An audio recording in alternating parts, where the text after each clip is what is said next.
Инфлација. Борбата против високите цени пред се во маркетите ја одбележа цела 2025 година. Ланската година ја почнавме со активна новогодишна кошница, со која владата сакаше да ги заузда цените, но и маркетите, за кои тврдеше дека непазарно, за екстра заработувачка, на сметка на граѓаните, ги зголемуваат цените. Граѓаните не видеа многу ќар од административното намалување на цените за 10%. Не, дури почувствувавме дека е се поскапено. Не многу, посебно пазарењето пред Нова година беше со истите цени. После Нова година има некои намалувања.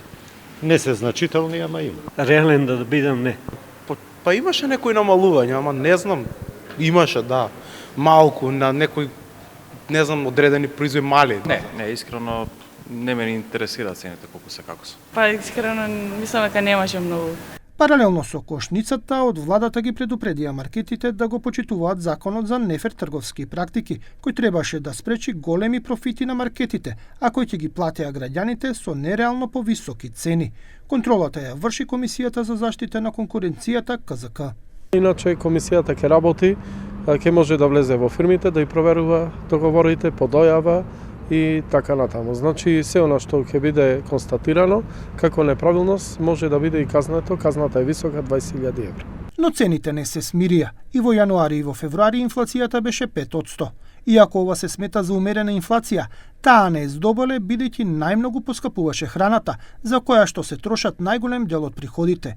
Затоа по урнек на Хрватска, на последниот ден од јануари, граѓаните ги бойкотираа маркетите.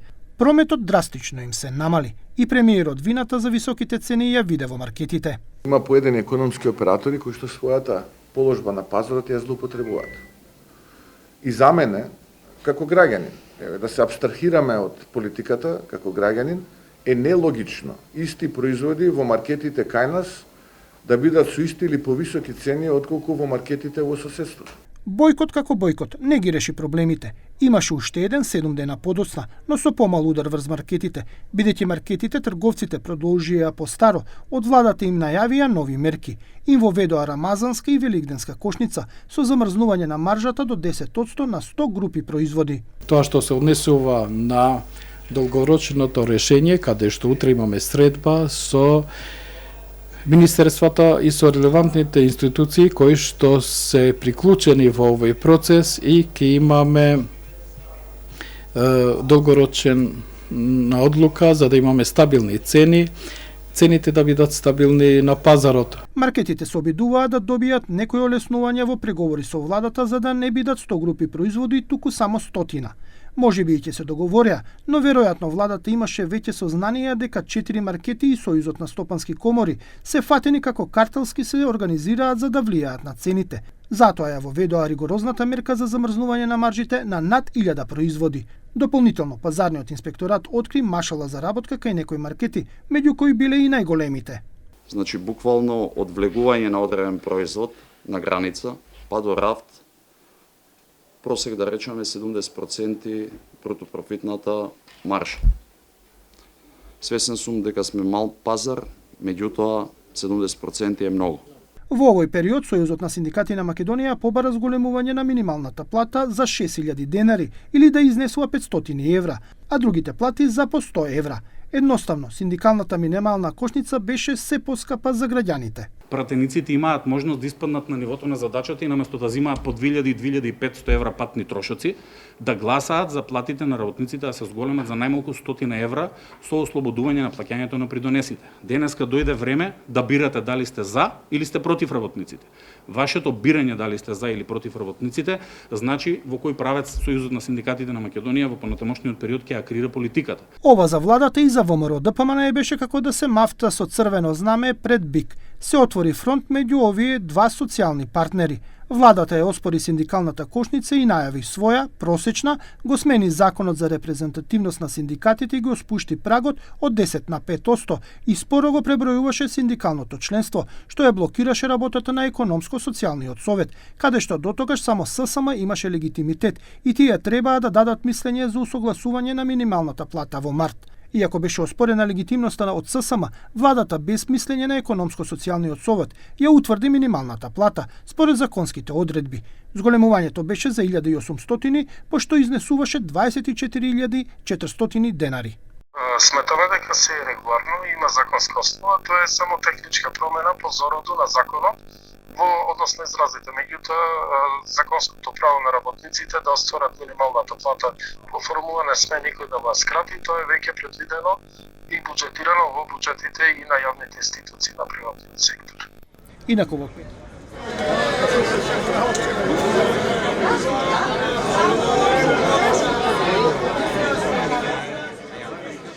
Во мај како да се здивна од инфлацијата, во време на мерките, значи во март и април, беше под 3%. На радоста и немаше крај во владата и затоа не се планираа нови мерки од 1 мај.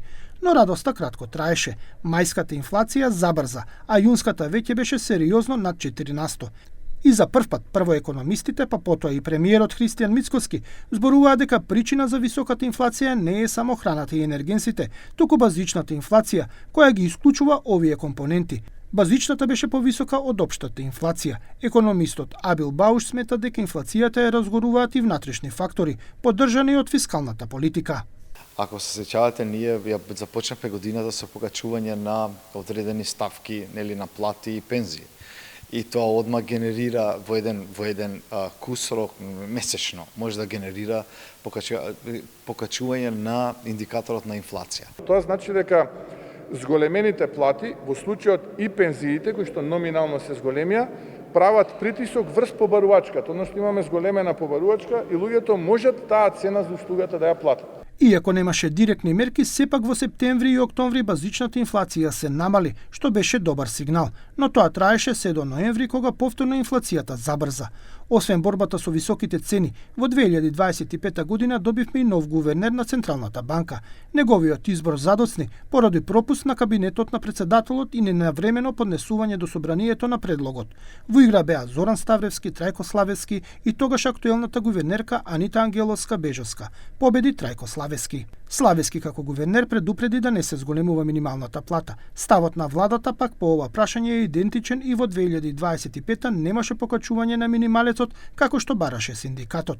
Новиот гувернер по стапување на функцијата презема неколку работи. Им порача на банките да ги намалат провизиите. Во спротивно, НБРМ ќе ги регулираше со закон. Втора мерка беше помало учество за купување на прв стан куќа, односно само 10% од вредноста на кредитот. Очекувам нашите банки, во согласно со практиката присутна во голем број земји во светот, на кредитобарателите кои за прв пат купуваат стан како примарно живеалиште, да им понудат пониске каматни стапки на кредитите, стамбените кредити во висина од 0,5 до 0,75% поени, што би резултирало во заштеди изразени во илјадници евра. 2025 ќе остане забележена и по два парадокса. Во првите 3 месеци и 9 дена беа собрани дури 24,5% од предвидените приходи за годината, или некој 5 до 6% поени над планираното. Имаме зголемување на наплата и во неданочните приходи.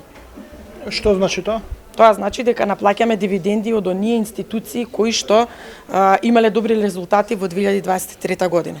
Но годината пак се заврши со помалку собрани приходи од некаде 7 до 8% поени, или недостасуваа во буџетот под половина милиарда евра. Вториот е што за прв пат во јавноста проструи веста дека трезорот на Министерството за финансии ќе биде заклучен на 15 декември. Имаше разни теории за ова, но тој остана отворен до 31.12. Тоа значи дека секоја една институција треба да ги достави до 15, заради тоа што понатаму нели треба да се организираме, да може да се следи исплатата заклучно со 31 декември. Тука морам да напоменам неколку работи кои што не сум ги вовела јас како министер за финансии, туку постојат од минатото. Најпрво има упатство кое што во трезорот значи дека налозите во трезорот стојат по 15 дена додека се направат дополнителни проверки да се види дали се соодветни расходните ставки, од каде се влече програми, подпрограми и така натаму. Во летните месеци се донесе и ребаланс на буџетот за 2025 година, каде сериозно ја утнаа висината на инфлацијата, која од првично предвидување за 2,2% ја зголемија на 2,8%, што е далеко од околу 4% колку што беше во 2025 година. Се донесе и буџетот за оваа година кој беше и фален, но и критикуван. 2025 ќе остане запомнета и по тоа што цената на сировата нафта се стабилизираше од 60 до 65 долари за барел, но затоа златото уриваше рекорди. Очекувањата се на повеќето инвестициски куќи кои што досега ги објавија прогнозите дека доколку не се променат значајно условите, посебно во политичка смисла помеѓу овие спротивставени страни кои што во светов, да речеме, сега влијаат на меѓу другото и на цената на златото, дека во услови на геополитички тензии, нестабилности и високи нивоа на долгови, цената на златото во наредниот период, наредната година се прогнозира да се движи во рамки од 4, па дури имаше и една храбра прогноза на Deutsche Bank до $5,000. И за крај, не сме го заборавале картелското здружување и законот за спречување нефер трговски практики, што веќе ги споменавме. За однесувањето на маркетите цела година имаше негативни изјави од власта, но антимонополската комисија на крајот ги казни символично со €50,000, иако можеше да ги казни и со 10, 20 или 30 пати повеќе. Казната била предупредувачка. А за однесувањето на маркетите? Апсолутно ги следиме тие трикови на поедини маркети.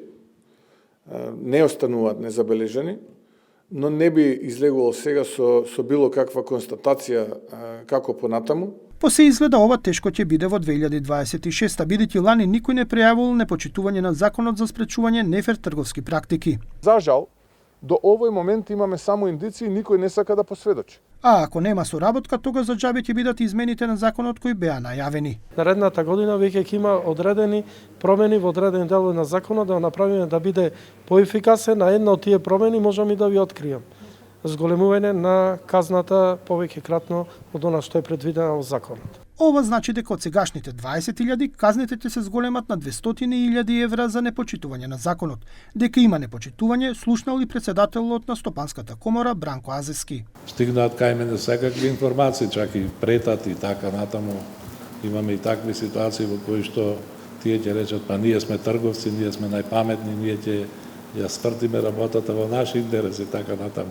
Меѓутоа, мојата улога е да балансирам меѓу нив и то особено во такви ситуации и мислам дека тоа ќе направиме врз основа на законот и врз основа на изјавата на премиерот кој јасно кажа дека нема веќе да има мешање во ограничувањето на тоа. Нам ни останува да видиме кој ќе биде попаметен во ова 2026, трговците или владата, а граѓаните да си одговориме самите какви ќе бидеме.